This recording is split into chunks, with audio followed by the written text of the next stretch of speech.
I just want to talk about some of my experience with this text and with Revelation in recent weeks.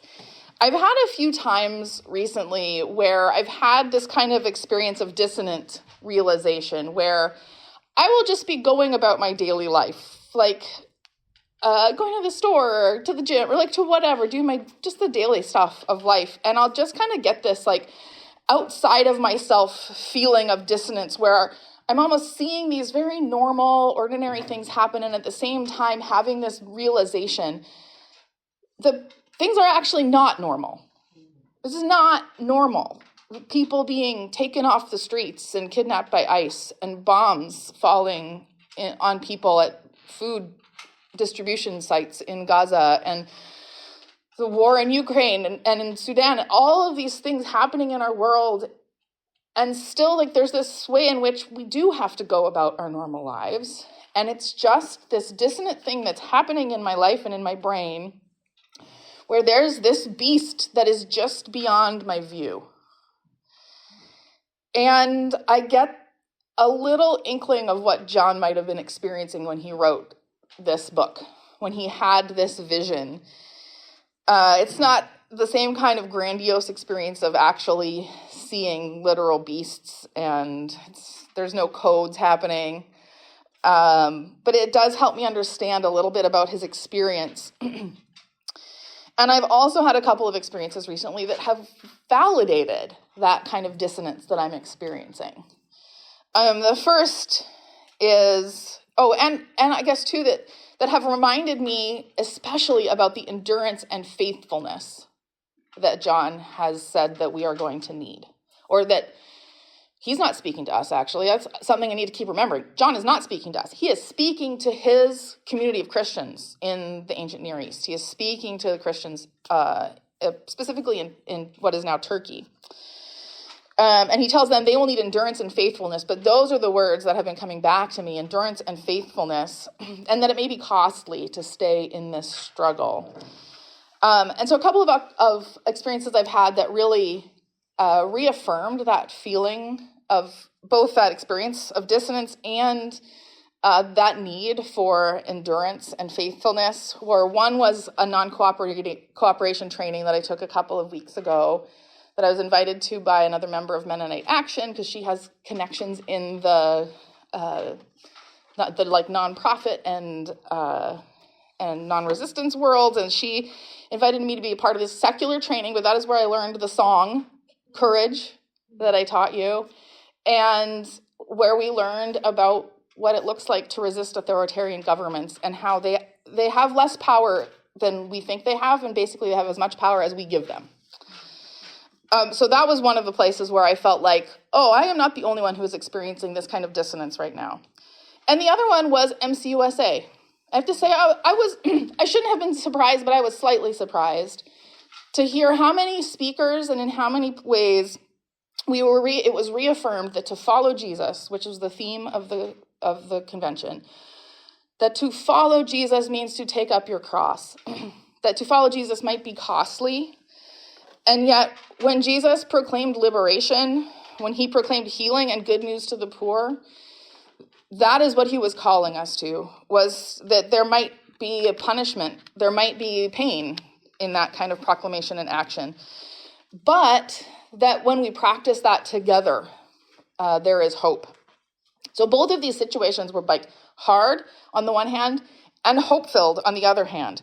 Hard because I realize how little practice we have as a community, especially in North America, resisting the lure of empire.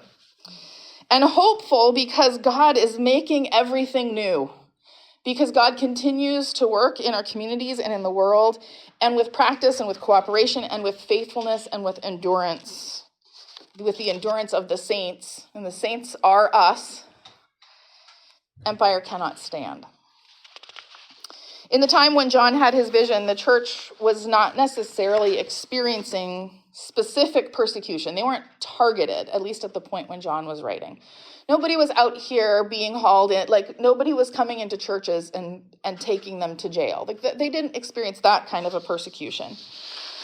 But, and this is familiar, they were steeped in Roman cultic propaganda, Roman culture, Roman ideology, Roman symbology. That language and imagery were everywhere. It was the water, and they were the fish just swimming around in it.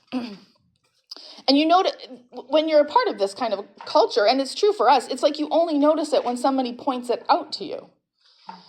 And so that's what John is doing in Revelation. He is using symbols and images and ideas that they're familiar with, that they'll know about, to point out what they're experiencing. And it's all mixed up to reveal something new, to say, hey, this is what is actually going on. And people do that now in our contemporary culture as well, using encoded messages and swapping out symbols and politicized messages. It's all over social media. There's a recent Code Switch episode on NPR, and they talked about how in social media especially, people who want to talk about very politicized messages will swap out language so that they won't get censored in social media. So if I wanted to talk about our current administration, I might say 47, or the Cheeto in charge, or the orange one, and you would all know what I am talking about, instead of naming names. If I want to talk about Palestine, I might use a watermelon emoji or the colors of the Palestinian flag. So those are examples of using coded language that is clearly still communicating what I want to say. So I am going to talk about some of the codes in what John is talking about. If you want to go, and I'm not even going to hit everything, but I will do a little bit of a breakdown, and then I'll sort of keep talking about how he's using that. So for starters, the dragon. The dragon is Satan, the embodiment of evil. Satan is no longer in the heavenly realm. Satan has sort of had a clash with the angels, has been cast out, but has so much power still in the world, so much influence. And then there are these two beasts. First, the beast from the sea. And the sea always means chaos in biblical language. Sea always is code for chaos. And this beast coming up from the sea is the Roman Empire. That is what John is talking about. And when John talks about the heads, it has 4 different heads. This is a callback actually to the book of Daniel. Daniel also has an apocalyptic section. It's mostly that. It's not the furnace and the lions in the den. Daniel talks a lot about beasts, which also at that time represent empire, governments, power. And so John's calling back to that and specifically talking about the empire that they are facing, the Roman Empire. Rome's taken from all of those empires and is like them, but is something new and different. And then the beast from the land, which is also the evil of empire, but this time it's dressed up like a lamb, something more innocent and beautiful. It's fooling people into thinking it's something they can worship. It's just a lamb. But actually, John is saying, no, this is a beast. Know what you are facing. And then the mark of the beast. That's 666, the mark of the beast. Well, I'm going to talk about the numbers in a second, but something that I learned, I went to a Revelation seminar when I was at convention, and one of the things I learned is that literally everyone in the Roman world needed to have a certificate of trade. So before you could do any kind of commerce or participate in the marketplace, you had to have approval for that. So literally something with a stamp or a mark on it that allowed you to participate in commerce. So regardless of your place in the Roman hierarchy, you needed to have this stamp to be able to do trade. So he's literally talking about a stamp, not some theoretical thing. I'm going to come to the numbers in a second. But everybody who wanted to buy, sell, and trade had to have this. You were forced to participate in this kind of capitalist economy. And then the beautiful Babylonian woman, called the prostitute or the whore, is explicitly connected to the mark because Rome was symbolized by a beautiful woman.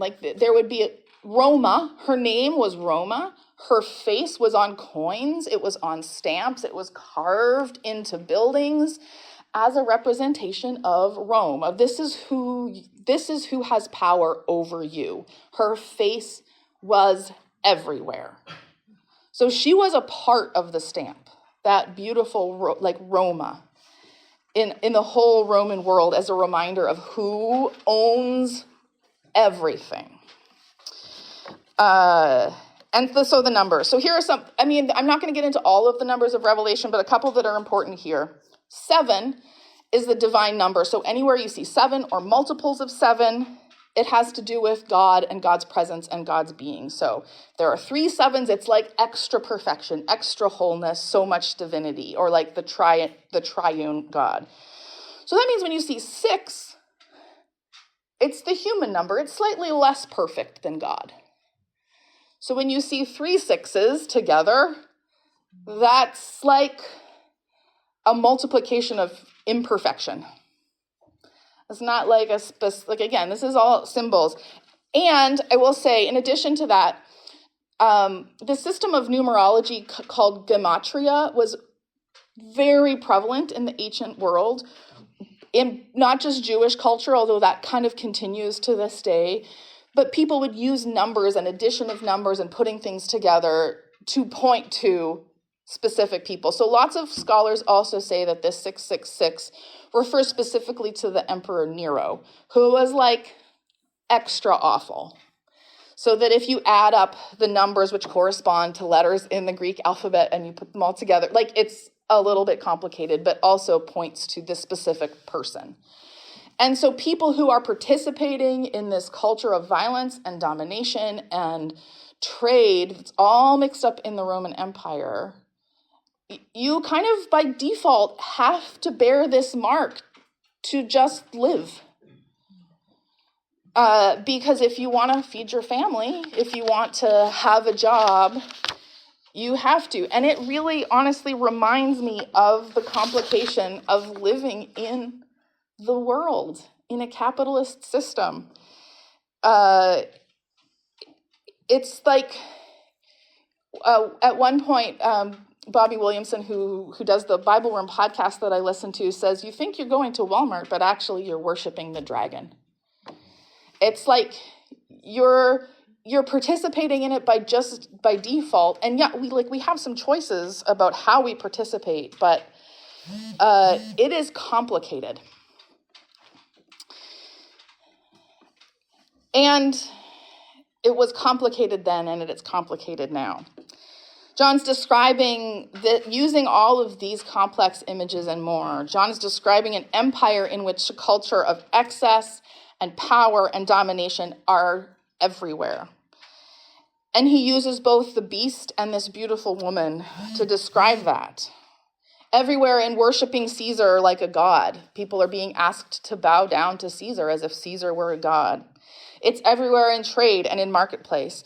It's in the Pax Romana, which seems like peace and protection and stability, but is actually violently enforced. It's in the culture of wealth and hierarchy and patronage and the worship of those things. And the churches and the members of the churches are a part of that culture, just as we are. These churches aren't colonies off by themselves. They're parts of cities, of like trade and commerce, and their members are trying to figure out how do they follow Jesus in the midst of that. And probably the most impactful words, and also a little bit scary and sobering, are when John says, this calls for endurance and faithfulness on the part of the saints. We are the saints. Now, we are the saints in this time and place. He was writing to a particular group of saints, but we still need endurance and faithfulness. We cannot let ourselves get swept along, and it will take both endurance and faithfulness to face both the beauty and the beast of the empire. I am reading, Ori and I read a different book every night together, like we make our way through different books, and right now we're reading the Hunger Games series. His request, wasn't sure we were ready for it, but it's been great. I had read them before, but it's been a long time. And I think you're familiar, many of you are probably familiar with it. It's been out for a minute, but Goodreads describes it this way. In the ruins of a place once known as North America lies the nation of Panem, a shining capital surrounded by 12 outlying districts. The capital is harsh and cruel and keeps the districts in line by forcing them all to send one boy and one girl between the ages of 12 and 18 to participate in the annual Hunger Games, a televised fight to the death. Unquote. You may or may not be surprised to learn that I am feeling a lot of resonance with some of the characters in the Hunger Games. Particularly characters from these outlying districts, which are both the locus and the means of production in this series. And yet they experience none of the wealth and privilege that is earned from what they grow and produce. And they are rising up against an authoritarian government. This genre is often called dystopian or sometimes post-apocalyptic, but it is in itself a kind of apocalypse in John's meaning of the revealing, of the unveiling of something that is true. It's a heightening, it's an exaggeration of truths that we experience, and yet points out the way the power is distorted in the world. An authoritarian government is violently repressing a population. There are strict rules and strict roles for each person and each community. And you're punished when you go outside of those. And there's this powerful capital that is propped up by the participation of all of these industries. And just a slight rebellion, we're now halfway through book 2, but just a slight rebellion in book 1 starts to show cracks in that authority. So when Katniss, who's the protagonist, accepts that non-cooperation and rebellion and a refusal to play the game the way she is expected to might bring her own death, and it probably will bring pain and suffering, she accepts that on herself as part of what it means to resist this government, to resist the capital. Katniss is very much on the same page as John of Patmos when he says, "Whoever has ears to hear must listen. If any are to be taken captive, then into captivity they will go. If any are to be killed by the sword, then by the sword they will be killed." This calls for endurance and faithfulness on the part of the saints. Those who follow Jesus will need to take up the cross. Some might die. Some might suffer. Some might be taken captive. It will mean faithfulness and endurance. And John doesn't say this, but I think he says it through just the existence of this book, we will need to come together to support each other through this trial. North American Mennonites are out of practice at doing this kind of resistance. But the good news is that when we work together and do practice, we get better at it. That kind of training, the practice of taking up our cross by understanding the work of freeing captives and proclaiming good news to the poor and liberating the oppressed, it's no different than the way we train our physical bodies. Practice makes not perfect, but better. When you put in those reps of lifting or running or rowing, which are all things I did this week at the gym, you teach yourself that your body and your spirit are resistant. The faithfulness of practice, going to the gym faithfully, strengthens my ability to breathe, to lift heavier items, to run faster or farther. And when I was in the Nashville airport literally running to catch my connection this week, or when I am carrying heavy bags of groceries or lifting shovelfuls of wood chip, I always think, I'm so glad I train. I could not do this if I did not practice. And there is no time like now. Every time is the right time to build up that muscle of resistance. This is a team effort. And honestly, one of the things that I get out of going to the gym that I go to is that I do it with other people. We do it together. We support each other and cheer each other on. This is a team effort, and the bigger the team, the better. I know that even now Mennonite Action is coordinating non-cooperation and nonviolent resistance trainings all over North America in the fall. And maybe him too, but Nick Martin is planning to come back out to the West Coast and in fall. Dates haven't been announced yet, but to do some more in-person trainings. There will be lots of opportunities to think about how we in the Mennonite world, how we Christians participate or not in what we are being asked to do as citizens. Histories have shown us that where people are trained and engaged and working across communities and across sectors with courage and cooperation to face the beast backs down or falls down. And whether that's the incremental gaining of rights or the fall of dictatorships. On my very last day in Greensboro, I went to the Civil Rights Museum, which is the site of where the 4 students from a local college sat at a segregated lunch counter. And I knew that story, sort of, but I think the way I imagined it was very naively, that they sat there and people were like, yay, good job. I mean, not literally, but that they did that maybe for an afternoon or a little while, and people saw the light and it was desegregated. No, obviously that's not how it happened. And if I had thought about it more, maybe I would have realized that that was a coordinated, trained, months-long effort where every day a new set of students would sit at the lunch counter. Where previously, they're in this store, by the way, where in Woolworths, anyone is allowed to shop there, but only white people are allowed to sit at the lunch counter. So every day they would come and they would sit and they would be refused service. And then a new set would come and sit and be refused service. And a new set of students would come and sit and be refused service day after day, hour after hour. And I can imagine the toll that begins to take on your spirit when every day you are refused service.